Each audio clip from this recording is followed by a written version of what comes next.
Assalamualaikum warahmatullahi wabarakatuh.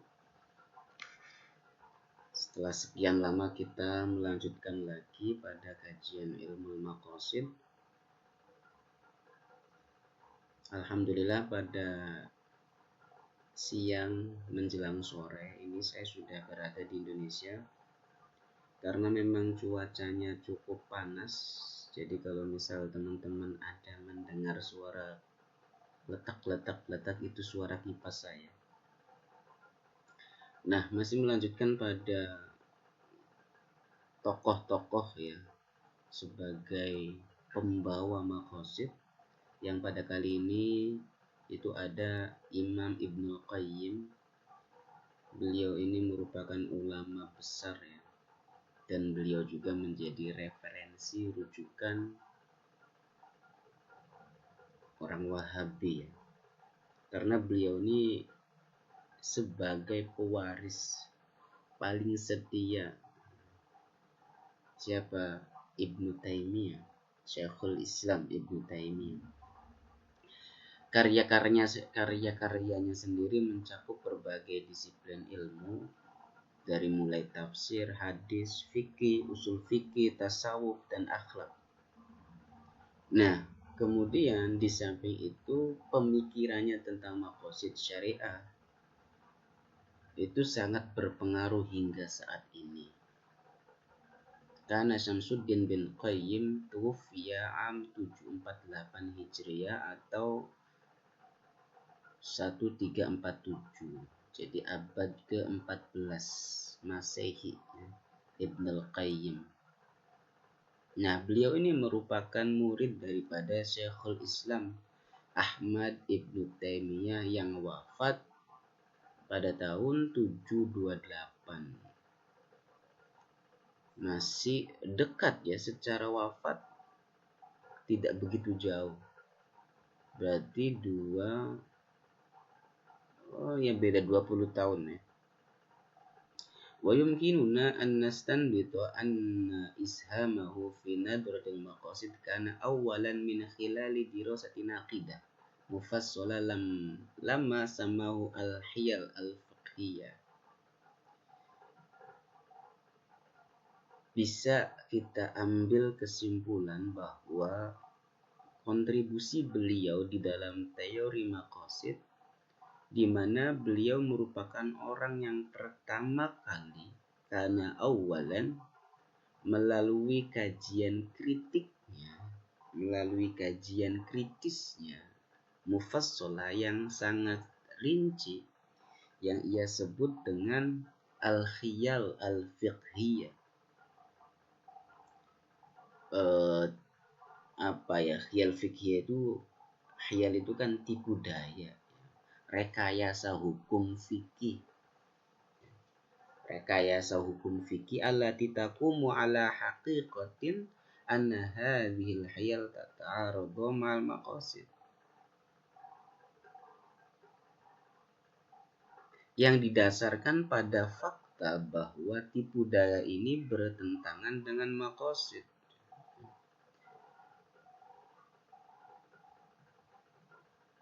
Fal-hila hiya aqdun muharram. Tipu daya itu merupakan akad yang diharamkan, kariba awir roswa, seperti riba atau roswa, suap. Wa in kana syakluha syar'iyyan, ya meskipun dalam bentuknya dia terlihat syar'i, tidak menyalahi lahiriah syar'iyah. Haitsu ta'khudhu masalan syaklu ba'in aw minhatin aw ghairi dzalik, di mana bentuk khilah tadi, tipu daya rekayasa hukum tadi, dia mengambil bentuk dalam transaksi jual beli atau dalam transaksi pemberian hadiah atau yang sejenisnya gitu loh. Secara lahiriah mungkin dia bisa dibenarkan secara syariah, tapi secara esensial dia sudah menyalahi. Nah, ini yang menjadi kritik oleh Ibnul Qayyim, yaitu al-khiyal al-fiqhiyah, rekayasa hukum, tipu daya fikih, seperti itu. Jadi itu yang mau dikomentarin. Jadi kayak misalnya saya sebelum masuk ke pembahasan yang beliau tuliskan nanti di bawah, saya kasih analogi. Jadi perempuan ketika dia sudah tertalak bain, sudah talak 3 kali, dia nggak bisa rujuk dengan mantan suaminya yang menceraikannya itu. Kecuali, jadi boleh mantan suaminya boleh menikahi dia dengan catatan, ya, si istri, mantan istri tadi, dia sudah nikah lagi dan sudah berhubungan badan sama suaminya yang baru. Nah, di sini bisa dibuat hilah. Jadi nanti ada kesepakatan mantan istri dan mantan suami bersepakat, yaudah kamu nikah dulu sama dia, nanti udah nikah kemudian kamu bersenggama hubungan badan terus langsung cerai lagi. Nah, ini di sini ada khilah, ada rekayasa gitu loh. Enggak real, ya. Kemudian kata Ibnu Qayyim menulis mimma yadullu ala butlanil khiyal wa tahrimiha anna Allah Ta'ala innama awjabal wajibat wa harramal muharramat lima tatadammanu min masalih ibadihi fi ma'ashihim wa ma'adihim. Di antara hal yang menunjukkan atas kebatilan tipu daya al-khiyal dan keharamannya adalah bahwa Allah Ta'ala itu mewajibkan yang wajib dan mengharamkan yang haram, ya, karena apa yang terkandung di dalamnya berupa kemaslahatan untuk hamba-hambanya fi ma'asyihim wa ma'adihim, untuk dunianya dan untuk akhiratnya. Jadi hal-hal yang sudah Allah tetapkan berupa kewajiban, berupa keharaman, ya sudah itu gitu loh. Karena di balik itu gitu loh, ada masoleh, ada kemaslahatan untuk hamba.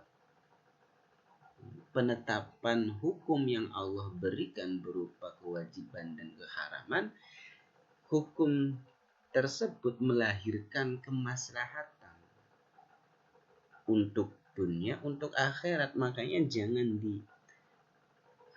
jangan direkayasa gitu loh. Apa yang sudah ditetapkan hukum wajib, hukum haram, ya jangan dirubah-rubah gitu loh, yang mau dikehendaki oleh Ibnu Qayyim al-Jauzi.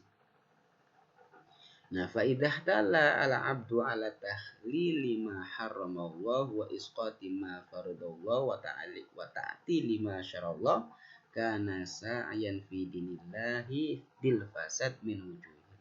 Ketika seorang abad merekayasa, bertipu daya dengan menghalalkan apa yang Allah haramkan dan menggugurkan apa yang Allah sudah wajibkan, dan membiarkan, meninggalkan apa yang Allah syariatkan, karena sa'yan, dia ada usaha untuk bil fasad, untuk merusak pada agama Allah, min wujuhin, dari beberapa sisi.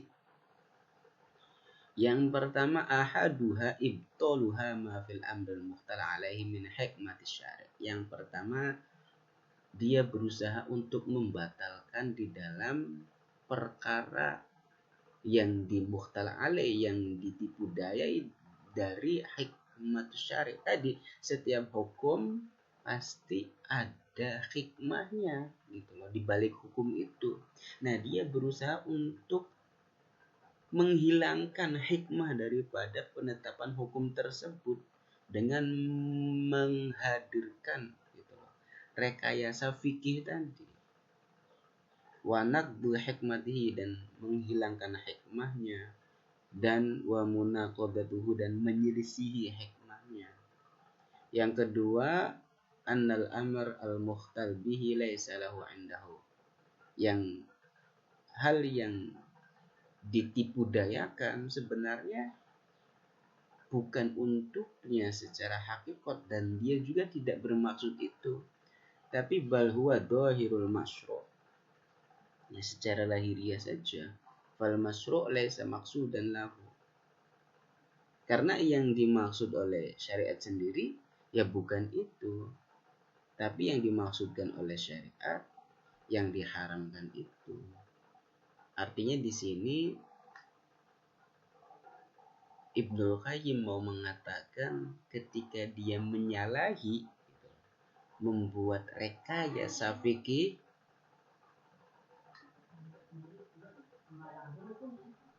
kopi lagi lagi engkau. Jadi ada berusaha untuk merekayasa fikih.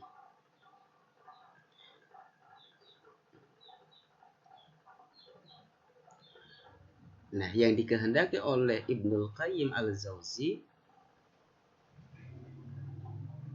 hal yang mereka daya itulah yang sebenarnya yang diharamkan oleh syariat.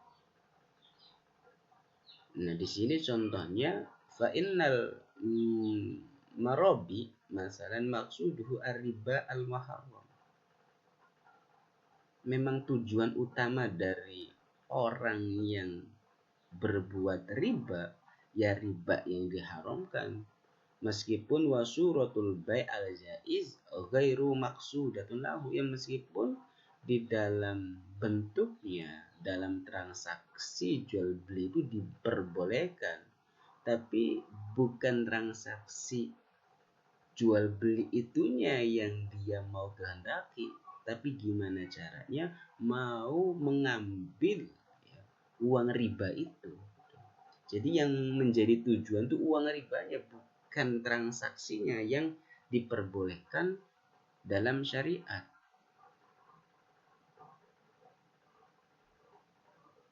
Wa kadzalika al-muttahayyil ala isqatil fara'id bitamliki malihi liman la yahabuhu dirhaman wahidan. Sama begitu juga menggugurkan fara'id bitamliki malihi liman la yahabu dirhaman wahidan. Haqiqatu maksudi isqatul farad, hakikat daripada tujuan yaitu menggugurkan kewajiban. Wa dhahirul hibba masyru'ah, ya hibah itu ya disyariatkan, tapi ghairu maqsudah, tidak dimaksudkan untuk itu.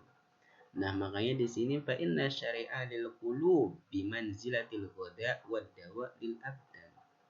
Syariat bagi hati itu diposisikan sebagai makanan dan obat untuk badan. Wa innama dzalika bihaqaiqiha la bi asma'iha wa suwariha. Hakikatnya yang dimaksudkan itu hakikatnya, bukan nama atau dalam bentuknya.